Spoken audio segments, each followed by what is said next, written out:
Hello everyone, आप लोग कैसे हैं? आई होप आप लोग बहुत बढ़िया होंगे। आप लोगों का पढ़ाई बहुत बढ़िया चल रहा होगा। तो आज देखने वाले हैं किसके बारे में? तो आज जानेंगे फिर आपको कि फ्लेमिंग के बाएं हस्त नियम, और उसके बाद फिर जानेंगे फ्लेमिंग के दक्षिण हस्त नियम और भी एक्स्ट्रा एक्स्ट्रा पॉइंट के बारे में जानकारी प्राप्त करने वाले हैं। तो ऐसी क्लास को स्टार्ट करते हैं और आज जानकारी प्राप्त करते हैं किसके बारे में। तो जल्दी करते हैं आपका फ्लेमिंग के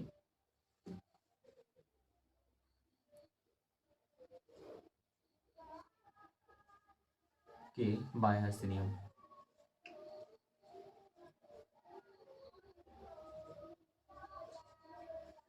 हस्त नियम ये आप लोग को जानना बहुत जरूरी है इसके बारे में, क्योंकि ये क्वेश्चन आता है आप लोग को टेंथ में। समझिएगा, फ्लेमिंग का बाएं हस्त नियम आखिर क्या है। तो फ्लेमिंग कहते हैं कि मेरे बाएं हाथ, जैसे मेरे ये हो गया, कैसे होगा, बाएं हाथ हो गया। इस बाएं हाथ के तीन उंगलियां इस प्रकार निकालते हैं कि इसमें से जो मेरा तर्जनी, मध्यमा और ये क्या होते हैं, अंगूठा। तर्जनी किसकी दिशा को दर्शाता है? चुंबकीय क्षेत्र की दिशा को दर्शाता है। और मध्यमा किसको दर्शाता है? तो जो मध्यमा दर्शाता है आपका किसको? तो धारा की दिशा को दर्शाता है। और ये जो होती है आपका क्या, अंगूठा, ये दर्शाता है इसके बल की दिशा को दर्शाता है। किसको दर्शाता है? बल को दर्शाता है। मतलब कि कोई बोलेगा कि आपका फ्लेमिंग का बाएं हस्त नियम क्या है, तो आप लोग बताइएगा कि हम अपने बाएं हस्त, फ्लेमिंग ने अपने बाएं हस्त के अंगुलियों को, इन तीन अंगुलियों को, मध्यमा सॉरी अंगूठा, तर्जनी, मध्यमा को इस प्रकार निकाला कि इसमें से अंगूठा था जो कि किसकी दिशा को, बल की दिशा को। तो तर्जनी था जो कि इसके चुंबकीय क्षेत्र की दिशा को। और आपका ये क्या था, इसका नाम था मध्यमा, जो कि किसकी दिशा को दर्शाता था? ये आपका दर्शाता धारा की दिशा को व्यक्त किया। इसी को हम क्या कहते हैं? द फ्लेमिंग का बायस नियम कहते हैं। ओके।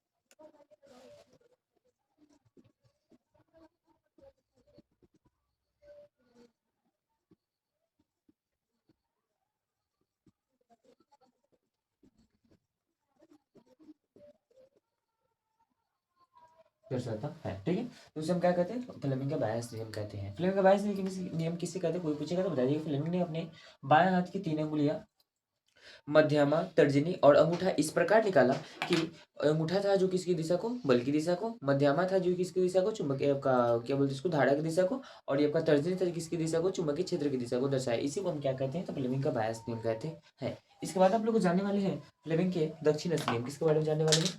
फ्लेमिंग के दक्षिण हस्त नियम के बारे में जानेंगे।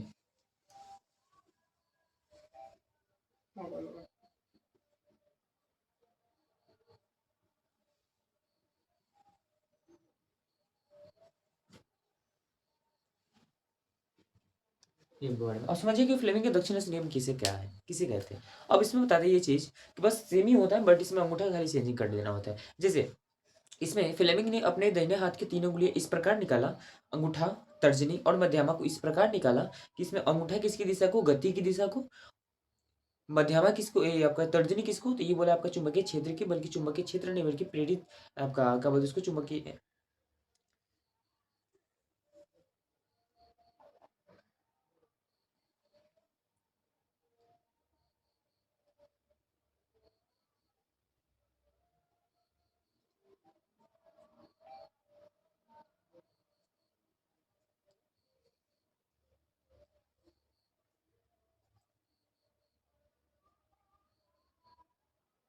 यस, मतलब कि इसमें फ्लेमिंग ने अपने दाहिने हाथ की तीन उंगलियां इस प्रकार निकाला कि इसमें अंगूठा किसकी दिशा को, तो आपका गति की दिशा को, और तर्जनी किसको, तो चुंबकीय क्षेत्र की दिशा को। और ये किसको दर्शाया? आपका मध्यमा, तो ये दर्शाया आपका धारा की दिशा को दर्शाया है। इसी को हम क्या कहते हैं? आपका फ्लेमिंग का दक्षिण हस्त नियम कहते हैं। मजबूत हो लोगों।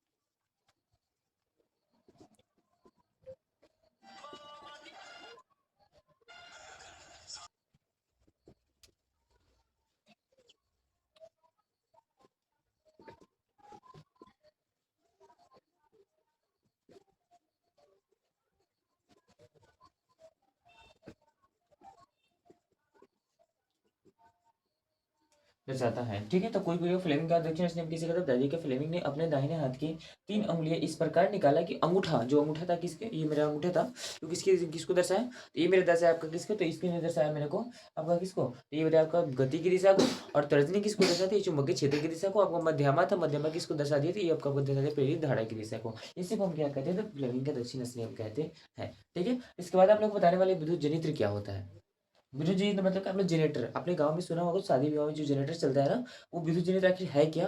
उसको बोलते हैं इलेक्ट्रिक जनरेटर क्या होता है, इसके बारे में जानकारी प्राप्त करते हैं अभी। विद्युत जनरेटर,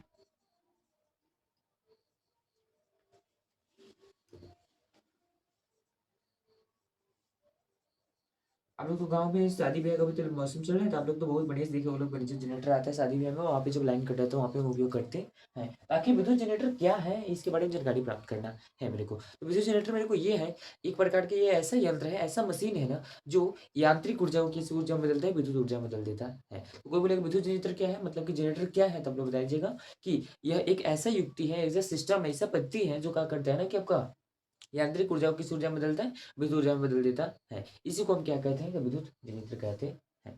ठीक है।